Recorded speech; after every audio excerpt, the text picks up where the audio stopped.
In the beginning, God created the heavens and the earth. You notice the Bible begins with God, and of course there's a reason for that.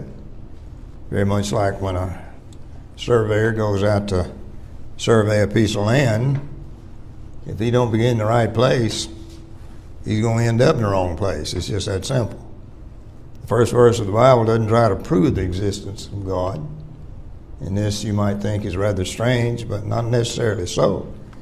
And the reason is there's ample evidence in the book itself for anyone with an honest and open mind to realize that this truth as they read and study the Bible. And so it just simply begins by saying God. In the beginning, God. Assuming that he exists. I don't know if you remember your physics much. It's one of the most interesting classes I ever took. But every effect must have an adequate cause, or to put it in layman's language, for every force there has to be an opposing force. And there's no way that just mere chance can account for this earth with all of nature and all of the solar system around us. You just look at the human body, and it's an amazing thing. We hear the psalmist say these words in 139 Psalms in verse 14. He said, I will praise thee, for I am fearfully and wonderfully made. Marvelous are thy works, and that my soul knoweth right well.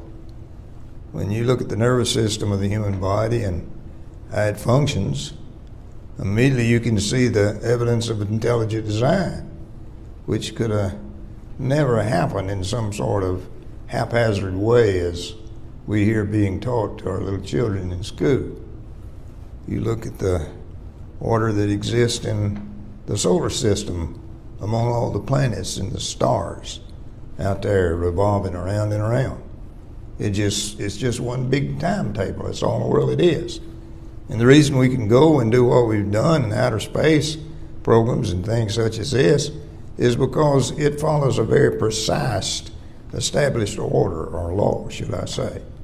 We know exactly to the very minute when there'll be an eclipse of the sun and the moon, and we're told in advance of when this will happen. We can send an unmanned spacecraft to the far side of the universe and photograph, and on occasions even land on planets because we know where they'll be in their orbit and what time to rendezvous with them.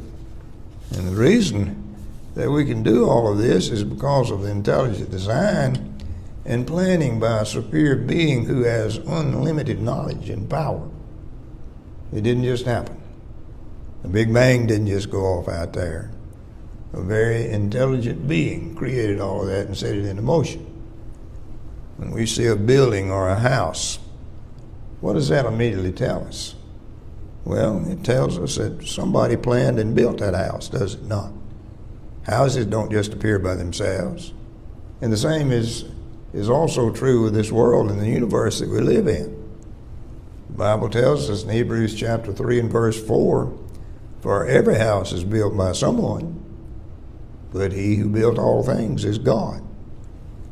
Just by looking at outer space, we can see, especially with our modern technology that we have today, that some superior intelligent being had to be there to create it. It didn't just happen. It didn't just happen. In fact, we read in the 19th Psalm in verse 1 that the heavens declare the glory of God, and the firmament showeth his handiwork.